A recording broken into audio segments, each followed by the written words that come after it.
المغرب يعني ايه اشترى سمعته وسمعه الكره الافريقيه وانقذها فعلا بانه فرط في الكاس. هناك يعني تحركات لاعاده الهيبه مره اخرى ورد الاعتبار. تحركات من المغرب، من الاتحاد المغربي لكره القدم، يعني عاملين مذكره قانونيه قدموها للكاف. نرجع تاني مع استاذ جوده ابو النور وزميلنا العزيز طبعا محمد عراقي. وكنت بسال استاذ جوده المباراه النهائيه، عراقي قال لي المباراه النهائيه دي كوم والبطوله كوم، ماتش السنغال والمغرب كوم وبقيه البطوله كوم. حصل اتفاق ان ضربه الجزاء تضيع عشان منتخب السنغال ينزل يكمل الماتش. بص انا عايز اقول لك المغرب كشعب عنده حساسيه من اي شيء بيحصل عنده، فهو دائما حريص على الحفاظ على صوره المغرب، وبالتالي كان اي مقابل في نهايه البطوله بس يحافظ على شكل المغرب كتنظيم. انت شفت المشهد، جمهور في الملعب، فريق بينسحب، فبالتالي ازاي هتقنع السنغال بايه؟ لو الكره جت ضربه الجزاء جت جول خلاص الدنيا خلصت. طب هو السنغال رجع ليه؟ طب انسحب ليه؟ وبالتالي هو ده كان السيناريو الامثل. انت كان ليك هدف حقيقي ملغي بتاع الجون بتاع السنغال اللي اتلغى. وبالتالي ضربه الجزاء ضربه جزاء صحيحه برضه. ضربه الجزاء صحيحه 100%. خلاص دي في دي ده حصل فعلا. ونحتكم الى الشوطين. لا بقول لك ده حصل فعلا. هو بيقول لك يعني بص على فكره جوه المغرب وجوه الدنيا كلها مش باقي الا الاعتراف. بالتالي النهارده اورين دياز ده شال شيله تقيله، لانه هو لو كان بس هو في حاجه انا خلتني اشوف الكلام ده ان هو حصل. اول حاجه لما جبنا المدافعين السنغال لما ضربه الجزاء اتصدت ما عملوش اي رد فعل، اي رياكشن، حسينا ان هم عارفين ان هي هتتصد. انت متخيل لما تاني حاجه بقى العكس بقى وليد الرجراجي مدرب المغرب راح مخرج ابراهيم دياز عقابا ليه ان هو ضيع يعني. لا هو ابراهيم عمل اللي عليه، ما يقدرش يستمر في الملعب. يعني عمل مجهود كبير. لا عمل اللي عليه في انه ضيع الضربه خلاص. ده موضوع ماني قالوا ان اللقطه دي ساديو ماني بيقول للمندي هتتشاط في نص الجول. قالوا كده مفيش سبب سحري هيرجع السنغال للمباراه الا كده الا السيناريو ده.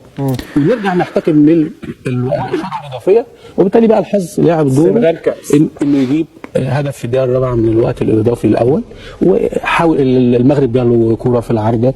طبعا السنغال كان افضل بدنيا، وبالتالي المغرب يعني ايه اشترى سمعته وسمعه الكره الافريقيه وانقذها فعلا بانه السيناريو اللي حصل بانه فرط في الكاس.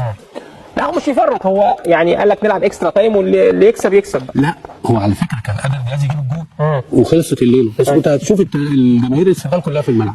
فهو برضه فرط بصراحه، هو انقذ المشهد العبثي ده.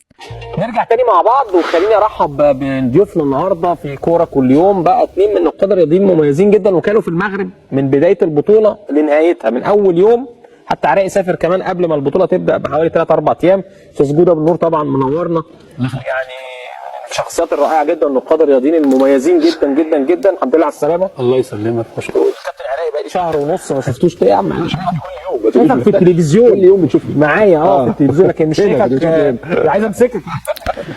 اخباركم كل سنه وانتم طيبين والحمد لله على السلامه. الله يسلمك. مش هتكلم النهارده غير في موضوع المغرب والبطوله ومنتخب مصر والكلام. يعني لخص لي البطوله كده في دقيقتين بالنسبه لجوده ابو النور. بص البطوله يعني دخلها 24 منتخب.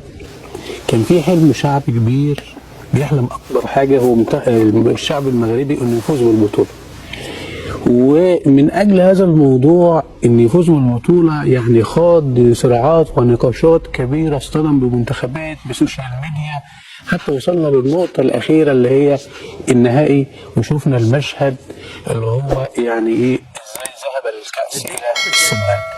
طبعا الدنيا في المغرب مولعه لان ده كان حلم كبير. فتره ما كسبوش 50 سنه. لا 50 وكمان هم على ارضك. فانت يعني لسه واخدين وضع عالم وعالم اولمبيات وكاس العرب وكاس افريقيا المحليه، يعني واخدين كل البطولات في الكوره في افريقيا، فمش قادرين المغرب يستوعب حتى هذه اللحظه انه خسر البطوله. عشان كده هناك يعني تحركات لاعاده الهيبه مره اخرى ورد الاعتبار. تحركات من المغرب من الاتحاد المغربي لكره القدم، يعني عاملين مذكره قانونيه قدموها للكاف.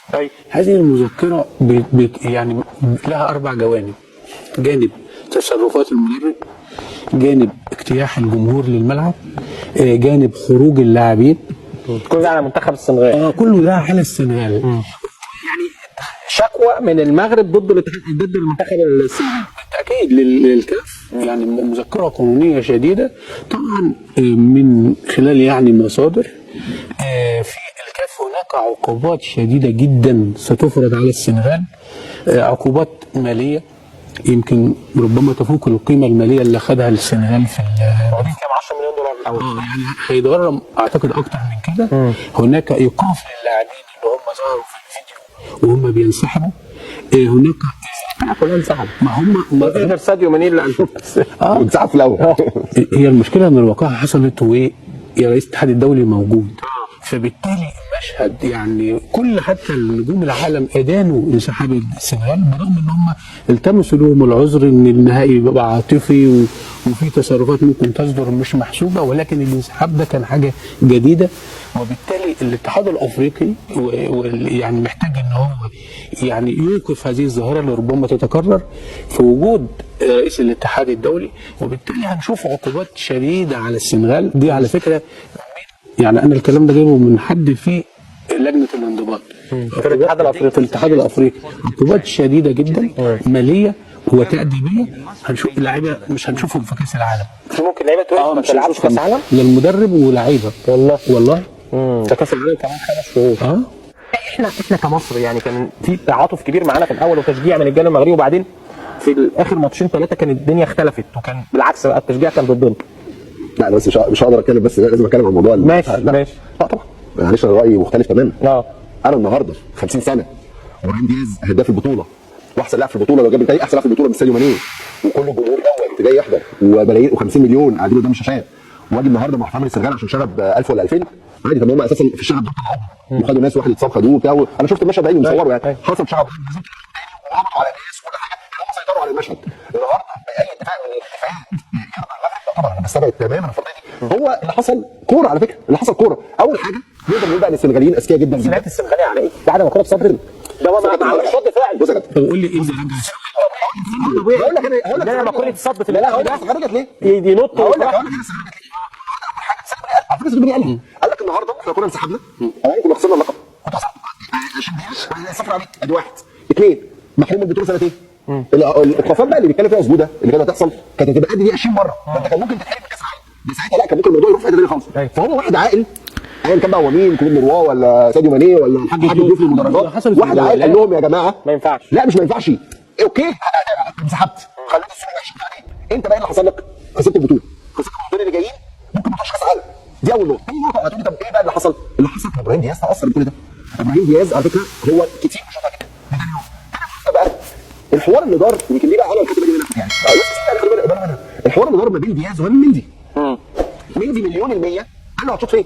يعني قال له ايه؟ شوطها في النص او انا ما اعرفش قال له ايه، بس هو قال لعب اعصابه. مندي اسال بقى كل لعيبه منتخب مصر في الموضوع ده مميز جدا، يعني اسال كل اللعيبه اللي شاطت بيعرف يضغط على اللعيبه اللي هيشوط. بس خد بالك كانت خلت اشرف حكيمي ما انا هقول لك برضه حكيمي لما ردوا عليه. فالنهارده كابتن كريم اسال كل اللعيبه اللي لعبوا مندي سواء في مباراه تصفيات كاس العالم او في مباراه نهائي كاس الامم، هيقولوا لك كل واحد ضرب معاه حوار، كل واحد بيتكلم. يعني هو بيأثر، خلي بالك هو نجح جدا جدا. ده صلاح ضيع قدامه وزيزو ضيع قدامه، احترامنا يعني معلش في لعيبه احسن من دياز، يعني صلاح ومرموش مع احترامنا يعني دياز ممكن يكون احسن منه كمان، وبالتالي لا هو مندي مميز جدا في جزئيه اللعب على يعني اعصاب اللي قدامه. طب ليه بقى حكيمي ما شاطش؟ لان انا سالت برضه لا وسالت ناس في الجهاز الفني المنتخب المغربي.